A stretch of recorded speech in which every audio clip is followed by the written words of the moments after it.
What's up? Thank you. All right, the time is 6:30, and with us tonight is Gavin Keel, the attorney, Craig Schulte, Ben Peters, Bill Lovis, Mona Stout, Michael Gary, and Mike Roth. There's no one else on the line, right? That's it. Okay, very good. So we will begin. Is anyone here for open forum this evening? I think I am. Right? Do I? Chair in the center with a nice mic. Do I just read the letter? You can read the letter or say it however you I like. can just say it? Yep, whatever. Fancy. The only thing is introduce yourself. Okay. Hi, I'm Catherine Ramberg, and I live at 509 4th Avenue West. I was a teacher here for a long time, and now I work at the Angry Trout, and I live on the dirt road, which was calcium chlorided today. How's that for timing? Very exciting. But I live on the road that goes up from 5th Street, straight up past the current recycling center. And I've watched the traffic increase, both foot traffic and pedestrian traffic. And I've tried to put up signs, and it's just me and one neighbor. So there's not a lot of people signing petitions or anything like that, but I don't think anybody would disagree. There's a lot of increased traffic there. I feel like some of the traffic was found when we did all the construction or up the 5th Avenue West by the hospital there. There weren't any signs to show that that wasn't a detour, so a lot of people took that road, and now they still think, oh, we can avoid a stop sign or something. So yeah, so a lot more traffic that way, and people go so fast. And I know there's a sign above the mailboxes there by the community center that says, I think 20, but nobody goes 20, and some people go really fast. There have been potholes, which have been really helpful, but you guys smoothed them out, and for people to slow down. And there's so many pedestrians, I'm concerned. We have people going back and forth for the Little League ball field right there, all kinds of people. We have people going back and forth from the community gardens that are right there. We have, of course, the farmers markets on Thursdays, all kinds of other fabulous community gatherings, dance classes for youth, kids camp for youth right there. And then there's just a lot of kids on like scooters and stuff right at the corner there, or cutting through the parking lot, going from wherever they live up at the other side of town. Oftentimes pedestrians will cut through kind of up and behind the fire hall there. So there's people coming that way too, just people that might be potentially hit by a car or something like that. Also with the Gunflint View, there's quite a bit more people now walking on foot there. And there potentially will be even more traffic when Sarah, I don't know the official name of what it's called, but when Sarah Hamilton's gonna put in those few houses up at the corner there on the Gunflint Trail and 4th Avenue West where they intersect.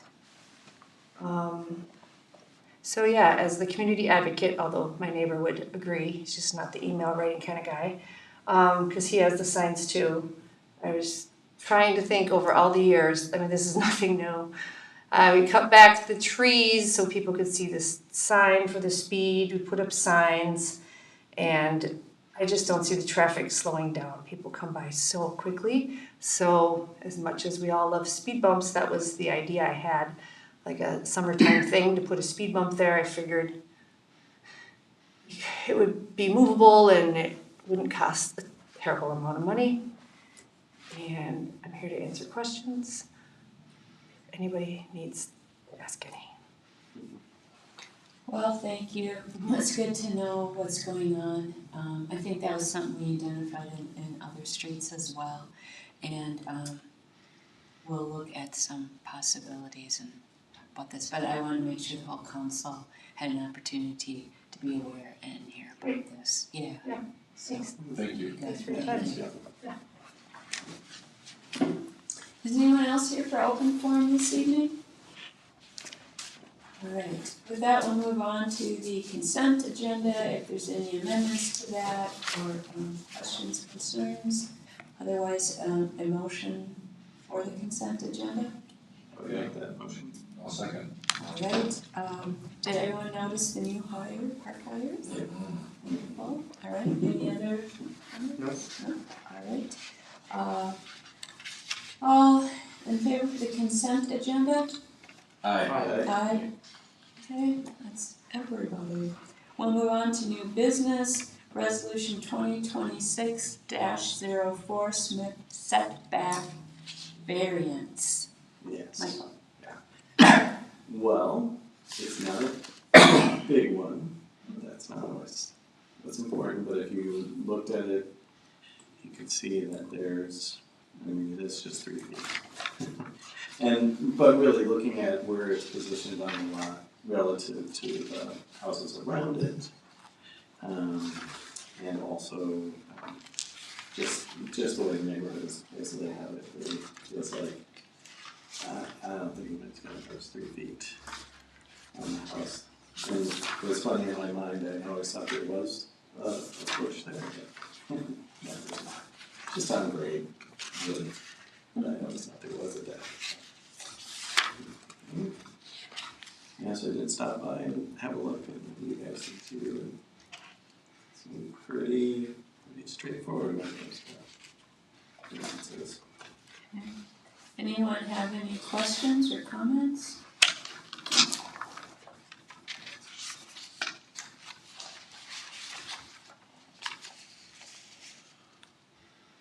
Motion to approve, resolution 2026-04.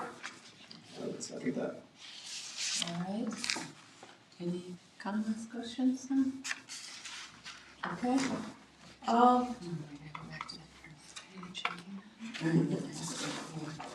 all in favor of resolution 2026-04, Smith setback variance?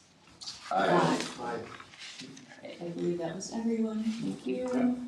Alright, very good, thank you. Thank you. Let me just, this is Martha's are touch screens or not. Alright. Okay, big moment in our meeting. We have applicants for both the Planning Commission and the PUC. Wonderful. Everyone have a chance to read through that? Can we do them together, or do we have to do this separately? Is that right? Yeah.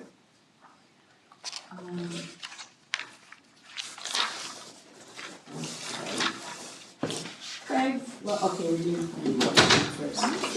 Planning commission, did we do this before it out, or? We did. No, Oh, okay. we're just gonna, well, Yeah, okay. glad to have one person fill out our numbers. It's great. Yeah, it's really nice.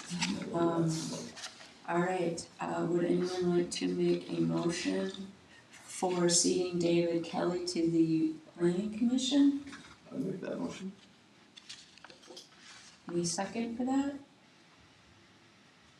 Yeah, I'll second that, yeah. Okay, anyone have any questions or comments? All right, all in favor of seating David Kelly on the planning commission? Aye. Aye.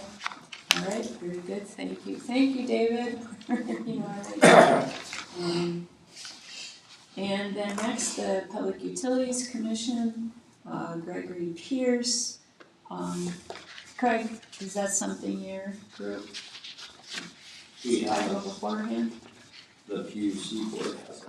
Oh, okay, wasn't sure. Would anyone like to make a motion for seating Gregory Pierce to the Public Utilities Commission? Yeah, I'll make that motion. Second? I'll second. Okay, any questions or comments, Beverly? All right, and with that, all in favor of seating Gregory Pierce to the Public Utilities Commission? Aye. Aye. All right, very good. All right, that is worth a little bit of celebrating, just to have 2 board seats. Yeah, that's great. Yeah. Good to have that. All right, and final, back to old business. So the Boulevard mowing piece, I don't know how many of you saw, I don't remember if we passed that around last time, what they sent out for the survey. And, oh, you got 8 responses out of 43.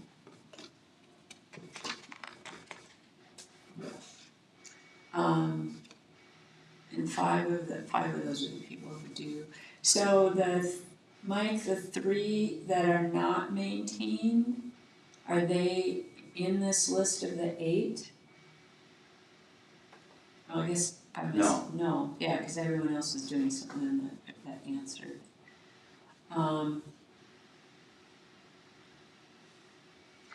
That, because we're just in the downtown region. Is it been discovered, is it roughly three properties that are under virtually no maintenance? Yeah. Is that it? Okay. And this isn't the biggest item to it, but one of the reasons we talked about having the same business do it was just consistency. You kind of don't keep that. You may think they aren't being taken care of if you just depends on what day and who's had a chance to take care, mow it or whatever. But that seems like a lesser to find out there's only 3 of them that are not maintained at all. It feels like a smaller priority to that first comment I made. If we only have 3, we have to, that's my first reaction to this. I thought there was going to be more. But maybe it's just the fact that those 3 have larger, I don't know who they are, but have larger strips of land. And some of it I know is over on the east side. What do you guys think? It's also very noticeable when 3 of 43 don't, right? Potentially 43, right? Everybody's cutting the grass and it's like, whoa.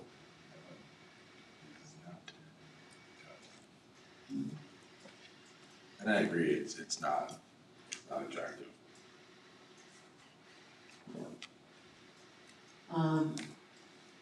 Craig had made the suggestion last time, or maybe Mike did, but you just do it and you get billed. Other cities do it.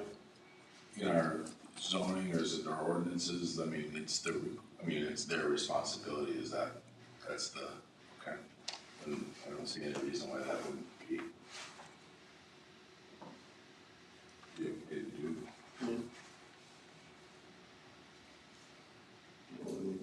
What's not in the ordinance is a standard. So it's not clear to what standard they need to keep the grass. We don't have a rule about it. Is that worth looking at planning level or having a conversation about expanding the language in that ordinance? Probably not for this issue since we're focusing on a specific area. Gotcha. There's other tools we can use like what we're talking about now. So is that then potentially a direct communication that suggests here many of your business neighbors are using this service, you might be interested in this, or if not, the city will do this and you will be billed for it. I'm just throwing out an idea.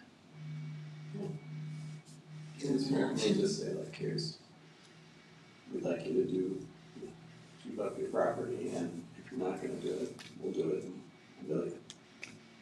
That's fair. Because they have an opportunity to reduce.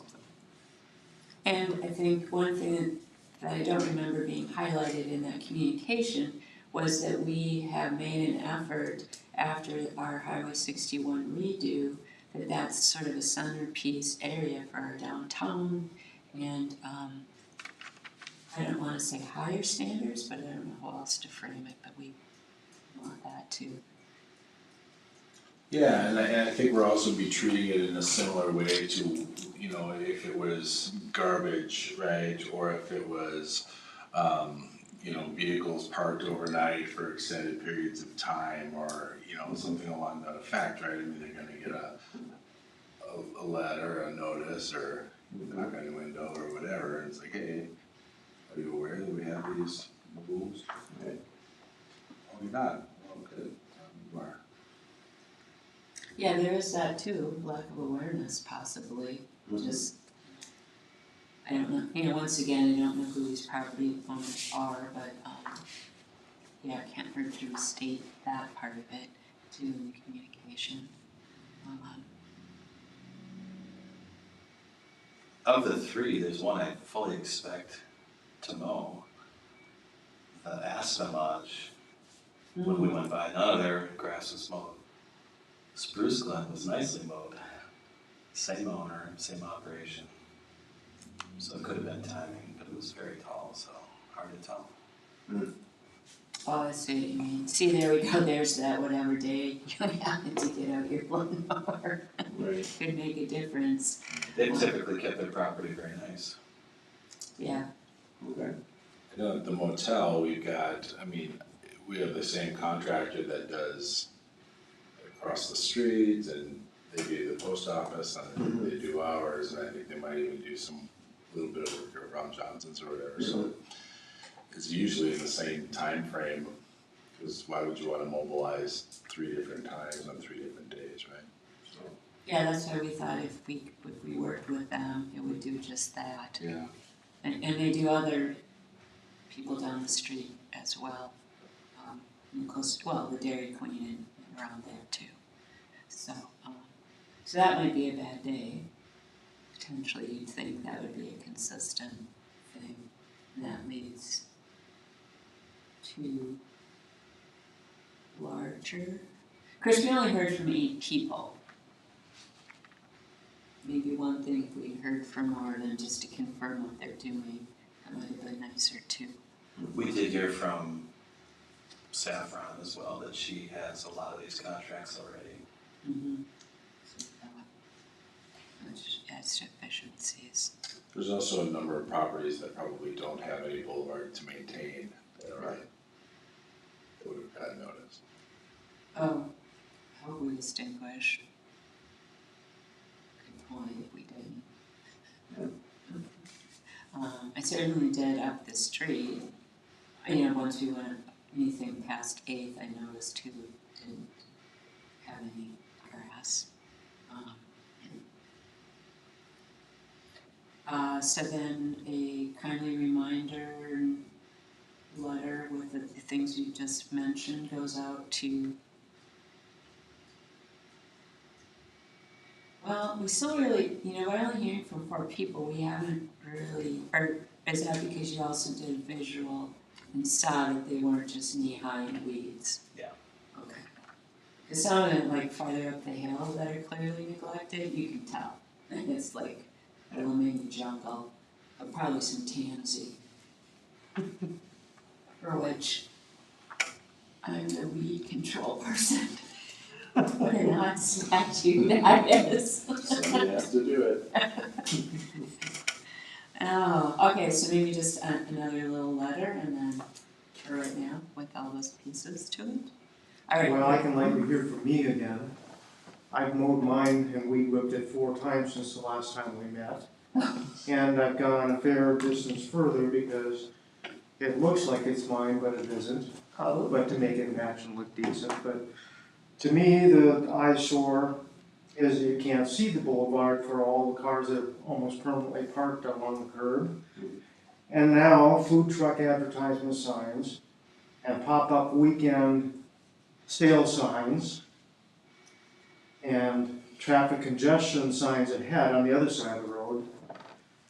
Those aren't real sharp looking objects either. And I don't know if people can place their signs between the curb and the sidewalk without your permission. I didn't think so. Oh. Head was in the direction. So to me, that clutter looks worse than a little bit of grass and shade, but I know there are some that are pretty long. But I don't mind doing what I've been doing. I like to keep it neat. I was out there killing tansy, There you go. and if I could overseed it somehow, I would like to do that too, because it's mostly weeds. Yeah, I would love to find something different besides grass that we could have in there and just. And if I had it do over again, or I guess I wasn't part there for all of it, boy, I wish they'd never been allowed to even create those grass strips on it. But see, they're neither here nor there now because they're there. All right, so we'll move to a letter, and that's a good point about signage, but it sounds like that's gonna be. Yeah, there's been one in particular that's been popping up with regularity before the weekend. So that gets us close to the new Gunflame, you mean? Mhm. Yeah, Can imagine. that's interesting. I better drive around more. And not just be on foot. Take a look. This last time I did move it, I didn't remove it, get rid of it, I moved it and leaned it so they could retrieve it, but I wanted to complete my mowing and weed whipping, and it was not making it possible. Sure, okay. The still semi-permanent parking over in your general area, however, we did not completely manage to tackle that with our last piece, so that might be an item for further discussion. I would definitely agree with that. And we've heard from other business owners in the area too. So maybe that's something we need to jot down for more thought around that. So, good, thank you. All right, we're on to administrator reports. Is that possible? Pass. You're gonna pass because he's really busy making sure this works. Council reports. We had planning and zoning, also had a library meeting, where we worked on the county budget. I think we're already doing that, but we're working on next year's budget, which will come to you guys, us, next week. Yeah, you guys are the early birds, right? Yeah. The county as well. Nice. The animal rescue people, our next meeting is on the 16th.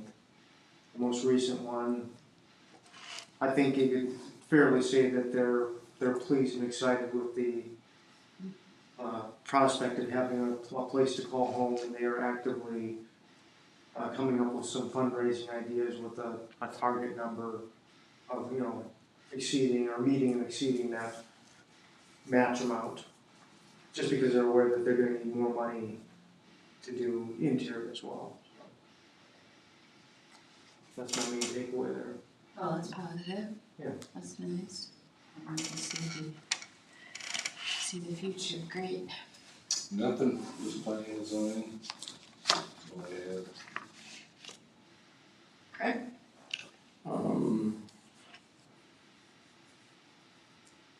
We were gonna have a PC meeting today, but we're waiting on some review of some contracts right now that will be talked about tomorrow. Yes. So with that review, I guess I'd like to talk about what's on my mind with termination of the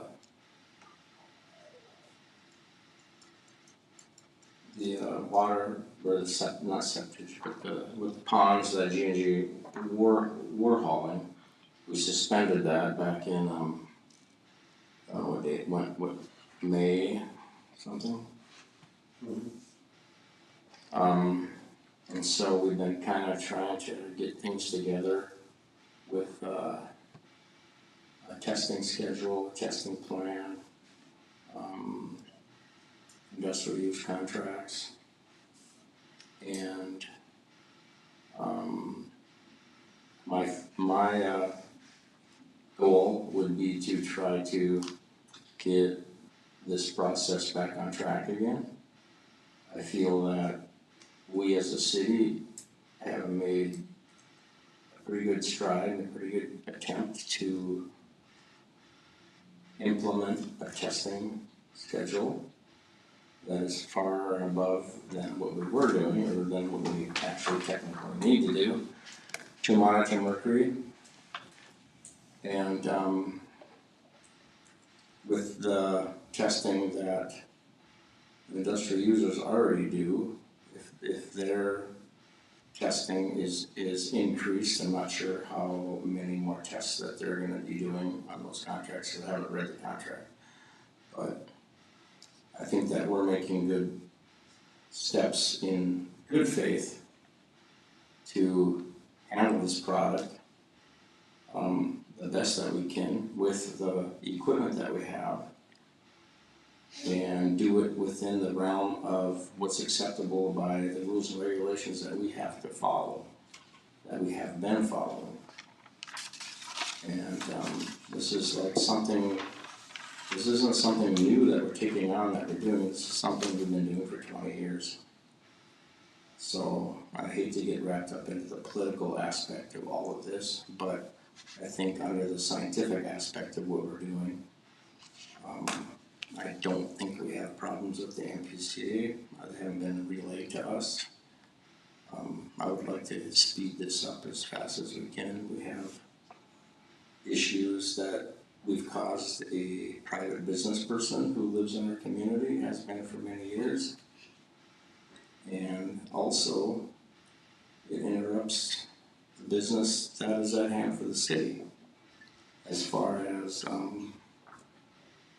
hauling of our sludge and income with the other product.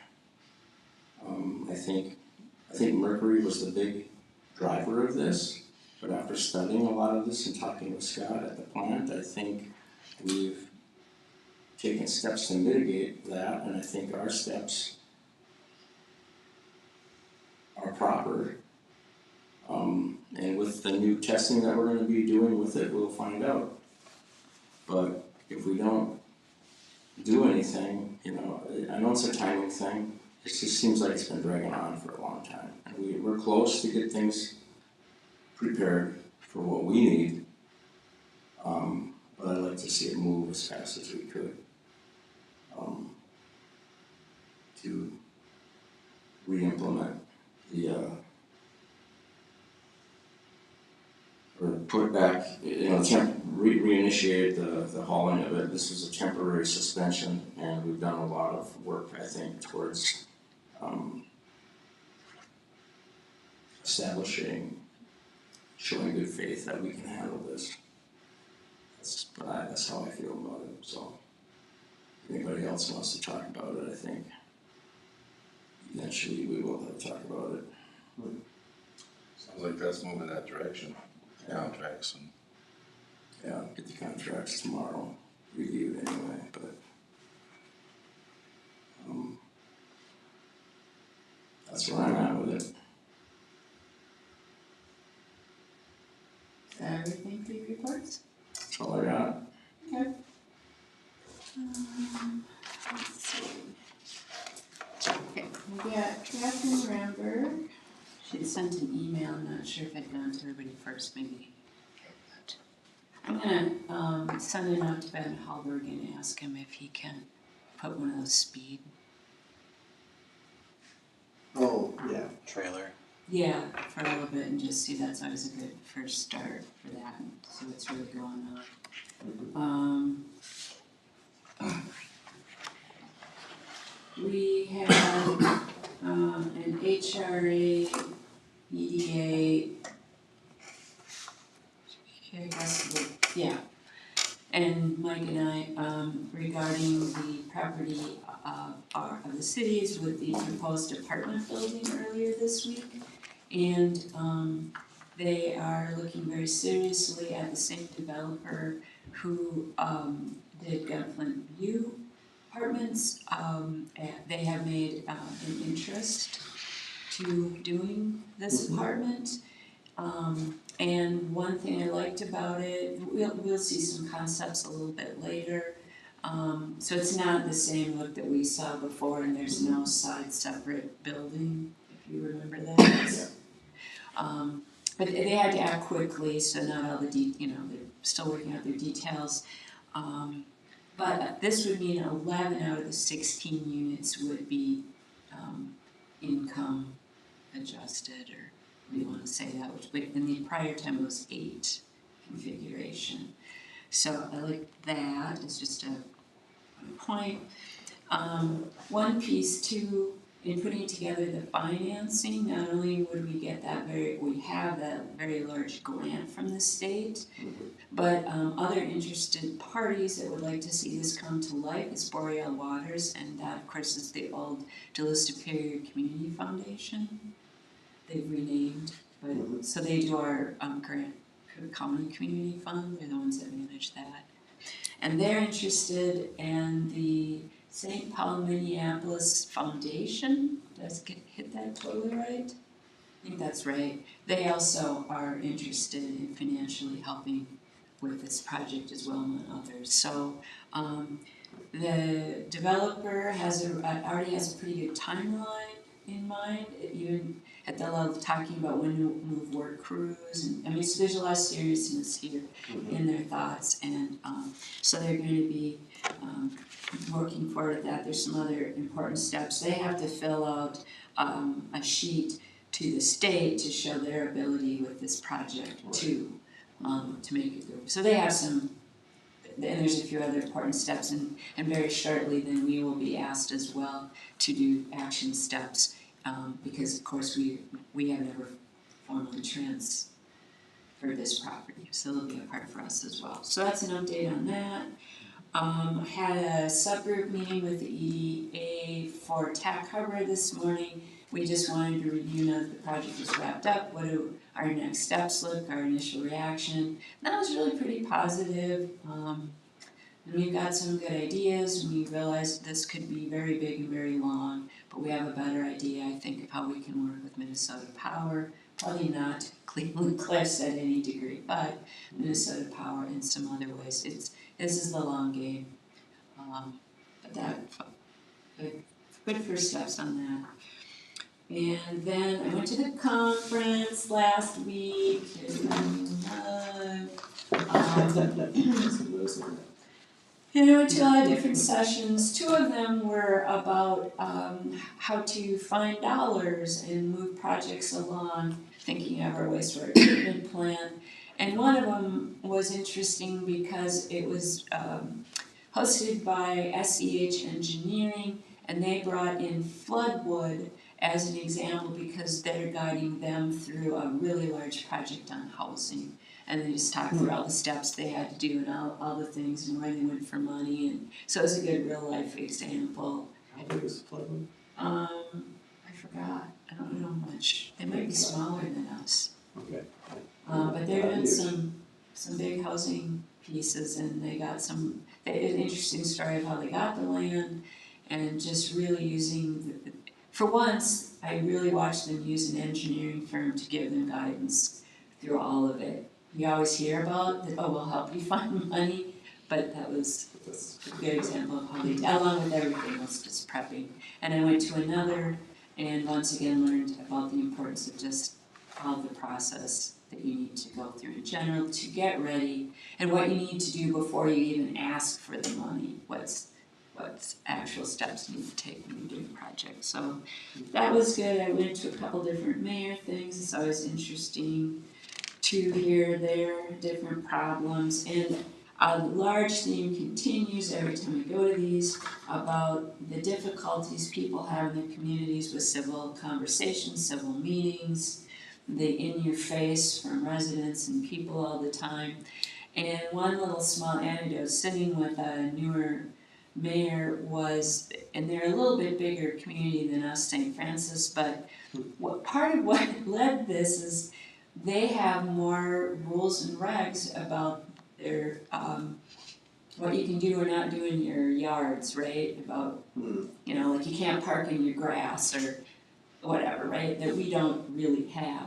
But listening to his story, I realized neighbors just use the city to do their own little tits and tats, right? It's really not the city, but it's just the vehicle for bad neighbor conversations.